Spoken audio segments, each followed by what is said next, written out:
बच्चों, स्वागत है आपका हिंदी माधुरी कक्षा में। आइए आज हम शुरुआत करते हैं पाठ नंबर 4 की, जिसका नाम है दुष्यंत और शकुंतला।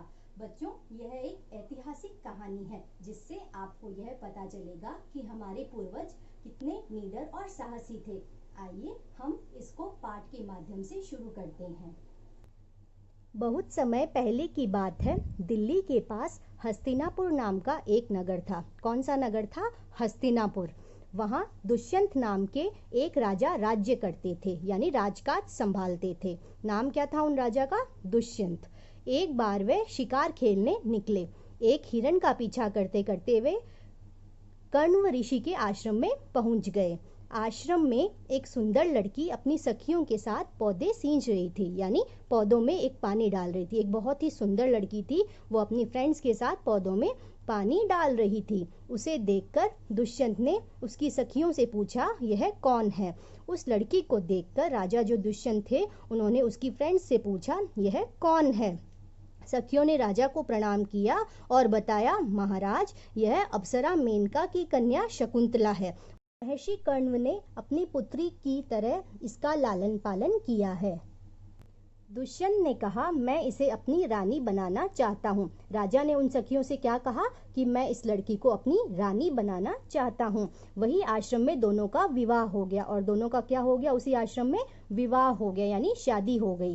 राजा दुष्यंत को हस्तिनापुर लौटना था। उस समय कण्व ऋषि आश्रम में नहीं थे, इसलिए शकुंतला को विदा नहीं किया जा सका। राजा उसे अपनी अंगूठी देकर हस्तिनापुर चले गए। राजा ने क्या किया? उसको अपनी अंगूठी दे दी और खुद हस्तिनापुर चले गए। दुष्यंत के चले जाने के बाद शकुंतला बहुत उदास रहने लगी। एक दिन दुर्वासा ऋषि आश्रम में आए। कौन से ऋषि आए? दुर्वासा ऋषि आश्रम में आए। शकुंतला उस समय राजा के सोच में बैठी थी, और शकुंतला उस राजा के सोच में उस दिन बैठी थी। उसने ऋषि को प्रणाम नहीं किया। दुर्वासा को क्रोध आ गया। उन्होंने शकुंतला को श्राप दे दिया, जिसकी याद में खोकर तूने मुझे प्रणाम नहीं किया, वह तुझे भूल जाएगा। क्या श्राप दिया था? जिसकी याद में तुम खोई हुई हो, या जिसकी याद में खोकर तुमने मुझे प्रणाम नहीं किया है, वह तुझे भूल जाएगा। ऐसा वो ऋषि बोलकर चले गए। शकुंतला की सखियों ने जब यह सुना तो उन्हें बड़ा दुख हुआ। उन्होंने दुर्वासा ऋषि को सारी बात बताई और उनसे क्षमा मांगी। ऋषि बोले, मेरा शाप तो झूठा नहीं हो सकता, लेकिन जब शकुंतला राजा की दी हुई अंगूठी उन्हें दिखाएगी तो राजा को इसकी याद आ जाएगी। वह महर्षि कण्व आश्रम में लौटे तो उन्होंने शकुंतला के विवाह की बात पता चली, जिससे वह बहुत प्रसन्न हुए। उन्होंने अपने 2 शिष्यों के साथ शकुंतला को राजा के पास भेज दिया। रास्ते में एक जगह शकुंतला को प्यास लगी। उसने साफ पानी से भरे एक तालाब से लेकर पानी पिया। पानी लेते समय उसकी अंगुली से राजा की दी हुई अंगूठी तालाब में गिर गई। बच्चों, जो राजा ने अंगूठी उसको पहनाई थी, वह पानी लेते समय क्या हुई? तालाब में नीचे गिर गई। शकुंतला को इसका पता भी नहीं चला। तब शकुंतला राजा के दरबार में पहुंची तो दुर्वासा के शाप के कारण राजा ने उसे नहीं पहचाना था। शकुंतला ने कहा, आपकी दी हुई अंगूठी मेरे पास है। यह कहकर उसने अंगूठी दिखानी चाहिए, लेकिन उसका हाथ तो खाली था। खाली क्यों था? क्योंकि वह जब पानी पी रही थी तो वह अंगूठी कहाँ गिर गई थी? तालाब में। यह देखकर शकुंतला फूट फूट कर रोने लगी। वह दरबार से बाहर आ गई। उसी समय मेनका उधर आ रही थी। उसने शकुंतला को रोते हुए देखा तो उसे अपने साथ ले गई। मेनका कश्यप ऋषि के आश्रम में रहती थी। शकुंतला भी वहीं रहने लगी। शकुंतला की अंगूठी को एक मछली निगल गई थी। एक दिन वह मछली एक मछुए के जाल में फंस गई। मछुआ कौन होता है? जो मछली को पकड़ता है। एक दिन क्या हुआ? मछली पकड़ रहा था तो उसके जाल में वह मछली फंस गई और वह अंगूठी उस मछली के पेट में थी। मछुए ने जब उसका पेट चीरा तो अंगूठी बाहर आ गई।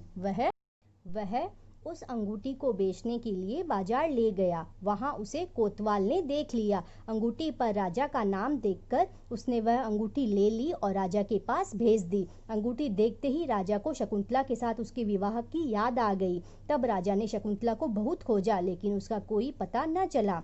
एक बार राजा दुष्यंत एक युद्ध से लौट रहे थे। रास्ते में उनका रथ कश्यप ऋषि के आश्रम में रुका था। वहां उन्होंने देखा कि 5-6 साल का एक बालक सिंह के बच्चे के साथ खेल रहा था। सिंह यानी शेर के बच्चे के साथ एक 5-6 साल का बच्चा खेल रहा था। एक स्त्री उस लड़के से कह रही थी, तू इस बच्चे को छोड़ क्यों नहीं देता, यह अपनी माँ का दूध पी रहा था। बालक ने कहा, मैं इसके दांत गिनूंगा। बालक ने क्या कहा? मैं इसके दांत गिनूंगा।